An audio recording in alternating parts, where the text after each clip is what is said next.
नमस्कार, प्रखर राजपूत को देख रहे हैं आप और आज तारीख 21 जुलाई साल 2025 और इजराइल, फिलिस्तीन, लेबनान समेत पूरी दुनिया की खबरों के साथ एक बार फिर से आपके सामने हाजिर हुआ हूं। इस वीडियो में हम आपको बताएंगे कि कैसे आज हुतीज के ऊपर बड़ी एयर स्ट्राइक करते हुए इजराइल ने कड़ा कदम उठाया, लेकिन इसके बावजूद यमन से जो हमला हुआ उसमें इजराइल का बेन गुरियन एयरपोर्ट बंद क्यों हो गया, और साथ ही आज बांग्लादेश में भयंकर तरीके से एक विमान में आग लगी, इसमें कितने लोग मरे हैं, क्या कैजुअल्टी हुई है, इसके बारे में भी आपको डिटेल में पता चलेगा। और साथ ही सीरिया के क्या हालात हैं ये भी अभी आपको डिटेल में बताऊंगा। इस वजह से खबरें काफी ज्यादा अहम है, काफी ज्यादा इंपॉर्टेंट है, तो वीडियो को लास्ट तक जरूर देखिएगा। और आप लोगों से एक छोटी सी रिक्वेस्ट है, अगर आप चैनल पर नए हैं तो वीडियो को लाइक कर लें, चैनल को सब्सक्राइब कर लें, और साथ ही इजराइल और फिलिस्तीन की इस जंग में आप किसके पक्ष में खड़े हैं एक बार कमेंट करके मुझे जरूर बता दें।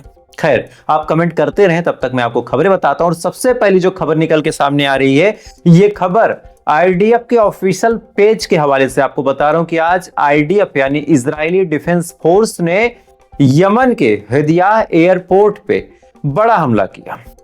कायदे से एयरपोर्ट कहना गलत होगा, क्योंकि यहाँ पे एक जहाज था जिसको कैद करके रखा गया था, बाकी यहाँ पे कोई और जहाज है नहीं। ये कायदे से एक पोर्ट है, ये यमन में भले ही आता है, लेकिन इस पोर्ट पे हुतीज ग्रुप का कब्जा है, और इस हुतीज ग्रुप ने इसी पोर्ट का इस्तेमाल करके इजराइल को कई बार बड़े बड़े जख्म दिए हैं, और ये बात इजराइल बखूबी जानता है। इस वजह से पिछले कई दिनों से जब यमन की तरफ से हमले तेज हो रहे थे, तो आज फिर एयर स्ट्राइक करके हुदिया पोर्ट को बुरी तरीके से टारगेट करने का काम इजराइल ने किया। लेकिन अभी तक इस पोर्ट को कितना नुकसान हुआ, क्या कैजुअल्टी हुई, क्या सच में इस पोर्ट पे कोई नुकसान हुआ भी है, या फिर महज कुछ कंकड़ पत्थर बरसा के इजरायली एयरफोर्स के जो पायलट है वापस आ गए, इसके बारे में अभी तफ्तीश जारी है। लेकिन इनिशियल रिपोर्ट ये कह रही है कि इस पोर्ट को टारगेट करके यानी यमन के हुदिया पोर्ट को टारगेट करके हमला किया गया, और इससे पहले कि जो पायलट थे वो लौट के आ पाते। एक अहम खबर आपको बताऊं, इसी के जस्ट बाद सामने से मिसाइलें दाग दी गई। कायदे से ये मिसाइलें पहली बात तो जहाजों को टारगेट करके दागी गई, लेकिन ये जहाज वहां से भाग निकले, चूंकि F-35 है, इसको मिसाइलों से हिट करना लगभग नामुमकिन है। जो बात सच है वो आपको एक्सेप्ट करनी पड़ेगी, नहीं करेंगे तो फिर आप झूठी और मक्कारी वाली खबरों में ही विश्वास रखेंगे।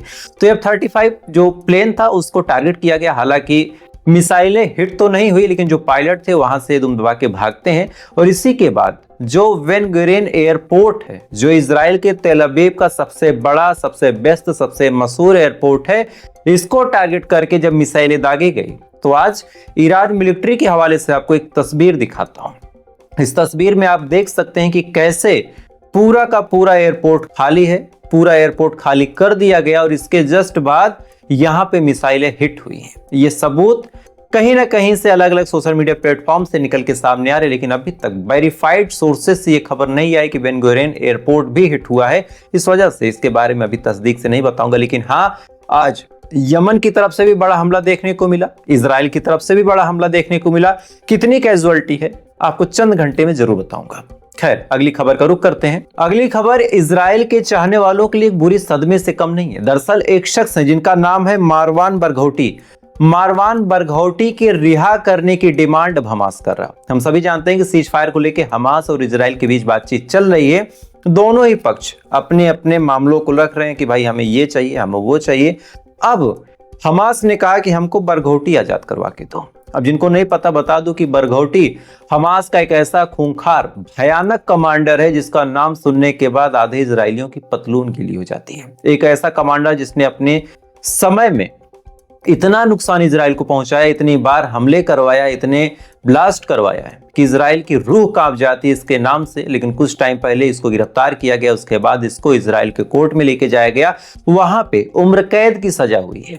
अब हमास ने बंधकों को छोड़ने के बदले अपनी डिमांड में कहा कि जो मारघान बरघोटी हैं इनको रिहा किया जाए, और ये बात नेतन्याहू को भी परेशान कर रही है, क्योंकि इससे पहले भी बरघोटी ने इजराइल को काफी बड़े जख्म दिए हैं। और अब चूंकि वो इजराइल की कैद में है, इजराइल ने बखूबी उसको टॉर्चर किया होगा, तो अब अगर इसको रिहा किया गया तो जाहिर सी बात है जैसे ही बरघोटी छूटेगा, काल बन के इजराइल के ऊपर टूटेगा, इजराइल को बुरी तरीके से लताड़ेगा, बुरी तरीके से नुकसान पहुंचाएगा। लेकिन अब दिक्कत ये है कि एक तरफ इजराइल के अपने लोग हमास के चंगुल में हैं, एक तरफ इसको छोड़ने की डिमांड की जा रही है। तो फिर दिक्कत की बात यह है कि इजराइल के अपने 20 लोगों को मरने देगा या फिर बरघोटी को छोड़ेगा। हो सकता है ये सवाल आपको परेशान कर रहा हो, लेकिन आपके सुलभ संज्ञान के लिए मैं आपको इजराइल का कॉन्स्टिट्यूशन बता देता हूं। इजराइल के संविधान में लिखा है कि आप किसी से भी कोई भी नेगोशिएशन कभी नहीं करेंगे। यानी अगर आपसे कोई कहे कि इस आतंकवादी को छोड़ो और बदले में आपको ये दे देंगे, तो इजराइल का कानून ये कहता है कि उसको नहीं छोड़ा जाएगा, भले ही इजरायली नागरिक मर जाए।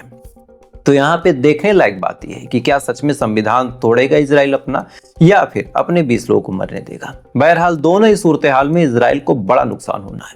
खैर, अगली खबर का रुख करते हैं। अगली खबर बांग्लादेश से निकल के सामने आई कि बांग्लादेश का एक प्लेन जिसका नाम एयरफोर्स F-7BG, एयरफोर्स F-7BG, जाहिर सी बात है नाम से ही आपको पता होगा कि ये जो प्लेन है ये वहां की एयरफोर्स का प्लेन है। ये प्लेन आज क्रैश होकर गिर जाता है। सबसे अफसोसनाक बात यह है कि इस हादसे में कई लोगों के मरने की खबर आई। अगर आपको एग्जैक्ट फिगर में कैलकुलेट करके बताऊं जितने लोगों के मरने की खबर आई है, तो कम से कम 15 से 20 लोगों के मरने की खबर आई है, 50 से ज्यादा लोगों के घायल होने की खबर आई है, और यह आंकड़ा फ्लैक्चुएट हो सकता है। स्क्रीन पे आप वीडियो देख सकते हैं कि किस हिसाब से ये प्लेन एक स्कूल के आसपास क्रैश हुआ।